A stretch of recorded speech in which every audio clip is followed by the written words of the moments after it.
मैं किसी का एहसान अपने सर माथे नहीं रख सकता। ये द्रौपदी ने कहने लगी कि जिया बाजब से बीराना या आसान नयन का माथे चढ़ाई गाढ़ा सके तक परी है तू ही केता जके के कहाँ को हारेगो।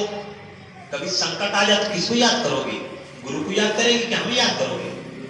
गुरु की सिवा जब गुरु को याद करोगे तो गुरु मदद करेंगे, हम मदद करने वाले नहीं हैं। दुनिया के लाख शक्तिवान आ जाए आपके सामने, लेकिन कोई आपकी मदद नहीं करेगा। अगर मददगार होंगे तो गुरु होंगे। ऐसे ही समर्थ गुरु को याद करो। द्रौपदी ने कही कि काल सकेत कबो परिहां तू ही के तज के कहां को रहीबा। द्रौपदी ने कही कि सासुर में सब काया रूबा, जिस मकान में जिस माल में द्रौपदी रहती थे कहा यहाँ पर सब काय रहते हैं। हम आप तो कहीं बधे थे, कायरों की टोली में कहां खड़े हो गए।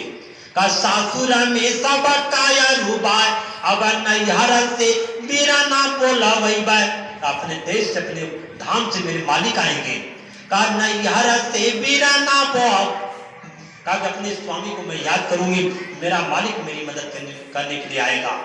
तब द्रौपदी ने कही कि भैया पुकार सुना हमारी। द्रौपदी का इनसे दोहरा नाता था, भगवान और भक्त का, भाई और बहन का। ऐसे गुरु महाराज ने आपसे कहा बच्चा मुझे अपना भाई बना लो, कहा था गुरु महाराज ने कि अपना बेटा बना लो, अपना दास बना लो, अपना नौकर बना लो, अपना भाई बना लो, कुछ तो मुझे बना लो बच्चा। अपनी मदद के लिए मुझे कुछ भी बनाकर रख लो।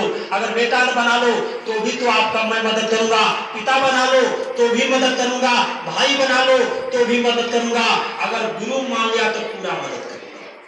क्या बनाया इनको हम आपने? न भाई, न पिता, न पुत्र, और गुरु बनाने में डर लगती है।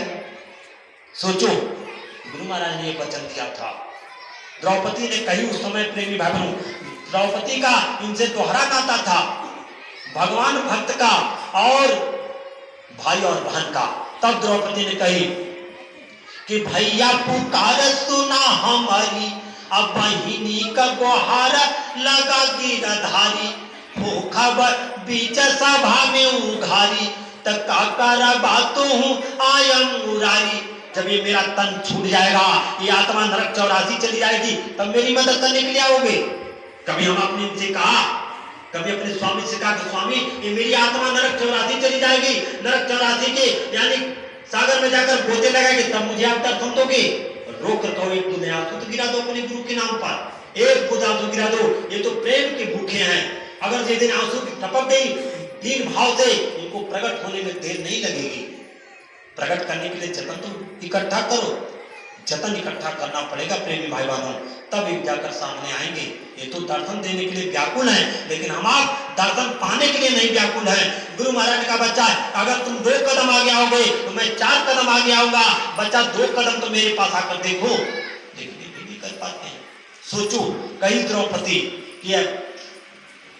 द्रौपदी ने कहा उस समान जमाने में कि भूखा बीच सभा में उघारी का करवा तुम आयम मुरारी का गठारी में बाधाया के धैल रही अन्ना खुली खिचड़ी अरुति जक साड़ी। का स्वामी ये जितनी सेवा में देता था, गौ सेवा देता था, मकान सेवा देता था, भंडारा सेवा देता था, ये सब सेवाएं बधी की बधी रह जाएंगी। इस सेवा का क्या अर्थ होगा?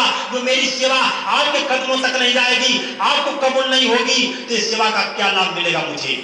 गठारी में बधाया के धैल रही ना खुली खिचड़ी अरुति जक साड़ी। ये जब द्रौपदी की आंसू से आंसू गिरने लगा तो ये आंसू को बर्दाश्त नहीं कर पाए। तब लिखना पड़ा महापुरुषों को कि बहिनी का पुकार सुनाई पीराना अमन बेगत धाई चलाई बहराई।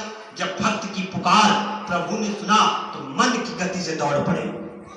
गुरु महाराज ने कहा बच्चा तुझे बुलाने में देर लगती है, मुझे आने में देर नहीं है। एक बूंद आंसू बच्चा गिरा दो, मगर मैं तेरे सामने खड़ा ना हो जाऊं तो बाबा को बाबा मत कहना। ये गुरु महाराज ने कहा था। कहा कि मन वेग से धाई चले बहराई। मन की गति से जब द्रौपदी जैसे भक्त की आंखों से आंसुओं की बूंद गिरने लगी, आंसू बहने लगी, तो इन्होंने मन की गति से दौड़ने लगे। जब मन की गति से चले तो कहा कि बहिनी का पुकार सुनाई पीराना मन बेग से धाई चलाई बहराई पटु कहया झुराई न पंख गरुड़ के जाता चलाई पछावा घसटाही। द्वापर में जब गरुड़ वाहन था, देखा प्रभु नंगी पांव दौड़ रहे हैं, वो भी बड़ी तेजी से चला तो गरुड़